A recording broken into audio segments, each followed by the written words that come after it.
What's up, friends? Hope you're all having a great day. Today we're going to talk about this word, proportion.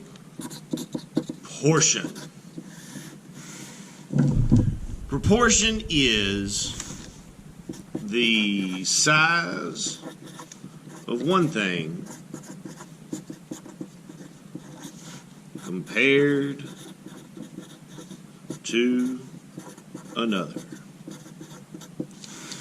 Proportion helps us make sure that we have things the correct size so that they make sense in our drawing. Proportion for us is going to be related to the human figure. We're going to continue talking about observational drawing and realism.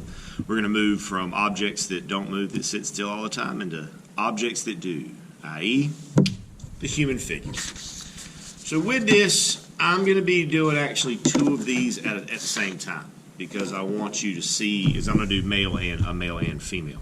Now with this, the first thing we want to do before we draw anything is we want to take our paper, put it in front of us in portrait, fold it in half once, fold it in half twice, fold it in half thrice.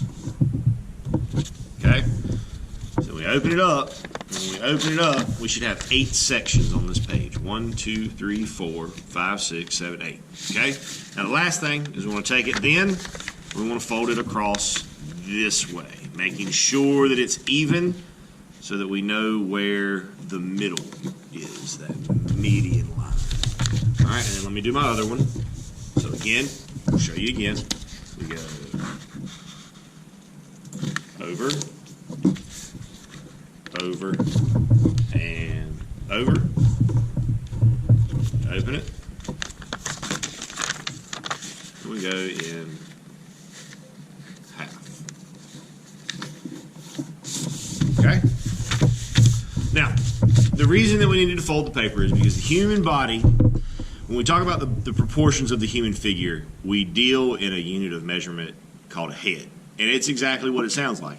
We use the head. Now, the average, or when we see figures drawn, especially for things like fashion or historic genre paintings where they want people to be very heroic, the proportions are actually a little bit larger than normal size. But we're going to be working with what's called the 8 head count method. This is pretty close to natural. The heroic head count goes to about 9 heads tall. So that's what you're going to see a lot of times in things like comic books and stuff like that. They're going to use what's called that heroic scale. Now, the first thing doesn't really change. We start with a head in both of these.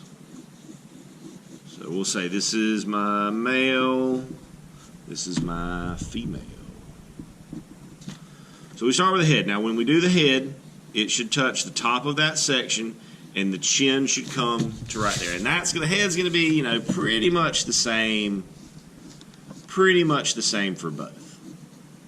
And when we start off with doing these types of figures, we always start with very simple shapes. We don't go into it, and immediately start creating massive amounts of detail. So this second one, this is going to come to about the middle of the chest. And that'll include the neck as well, the very bottom of the chest. Now the neck is our first point of things being a little bit different between the two figures.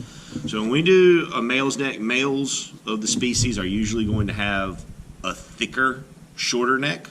Not always, but in generalities. So when we come to this side, now here the same thing. Now here the shoulders, also on the female figure, the shoulders are usually, not always, but usually not going to be as wide. The shoulders are going to be a little bit narrower. Neck's going to be a little bit longer, a little bit more elegant.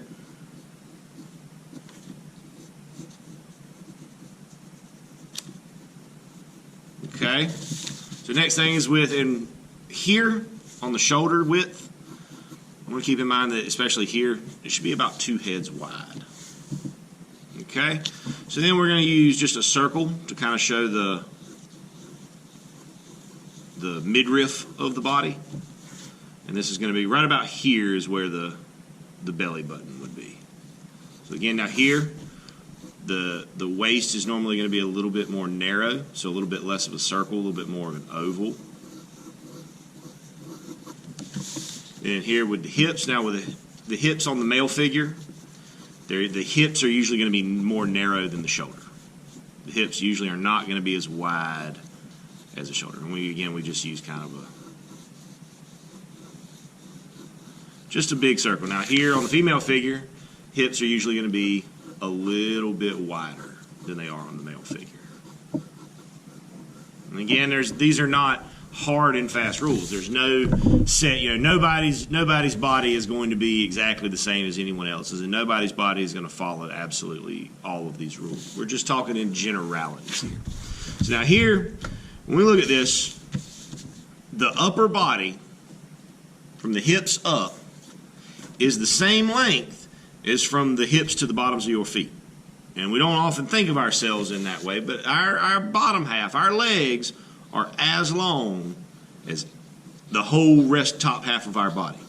So with the top part of the leg, we've got that thigh bone, and that is the longest bone in the human body.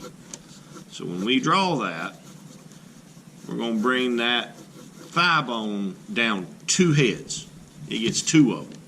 We put a knee in the bottom half of the leg. Now with the male's legs, the legs are usually going to be a little bit thicker, a little bit more muscular. Again, not always the case. We're speaking in generalities. In most cases. Not all, but in most. Because there are some females out there that are far more muscular than some men due to hard work and training. With the arms, we will start with a circle. Top part of the arm, the elbow, is going to come to right above the hips. And if you hang your arm down, you'll see that your elbow does sit right about above the hips. Then the hand, you got the forearm, comes down,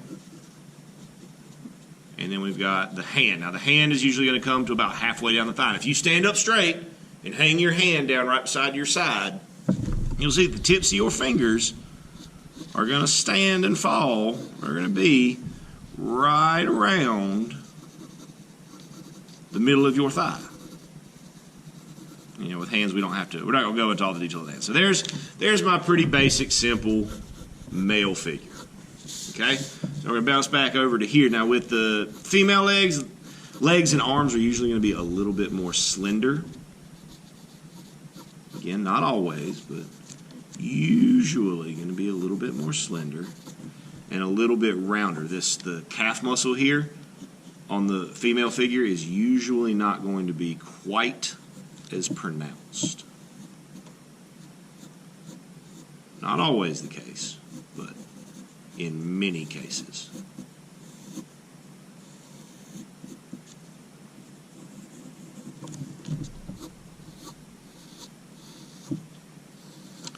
And this is the type of proportion, this 8 head count. This is also what we see most often in things like fashion design, where they're doing mock-ups of figures to try out new clothing designs. They'll also use this 8 count method. And again, same thing with the arms. Usually going to be a little bit slimmer, a little bit more elegant, a little bit more rounded, not as many sharp corners and things like that. But still, the hands will come down.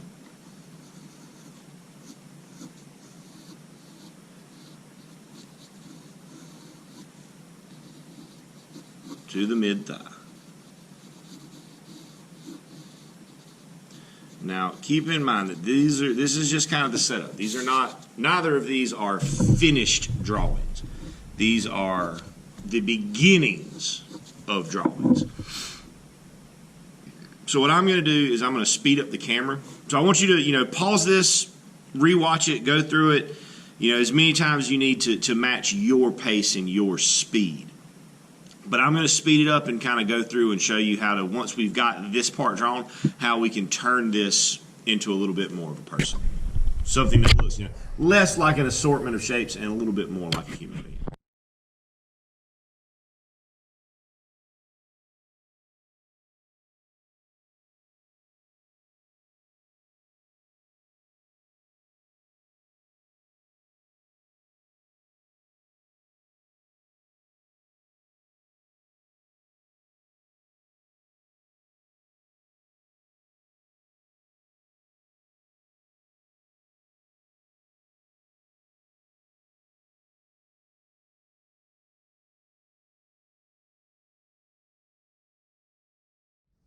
Now, again, with this, there's all kinds of stuff that you can change, because again, no two bodies are going to be the exact same. You could go wider in the chest, you could go thicker in through the midsection, through the core. You can make it, you can squish it down, make it a little bit shorter, make it a little bit taller. You can play around with it, but the big things to keep in mind here are those measurements of the proportion, that we have the right amount of body in each section. Because with the figure, especially the human figure, anything, things are a lot of times are a lot bigger than we realize they are, or they're sometimes smaller than we realize they are. But laying it out like this is a good way to familiarize ourselves with how big one aspect of the body should be compared to another aspect, which when we go into the next thing that we're going to do, which is going to be drawing the figure from life, from actually looking at a person and trying to draw them, if we already have some of this knowledge under our belt, it helps us better understand what we're going to do next.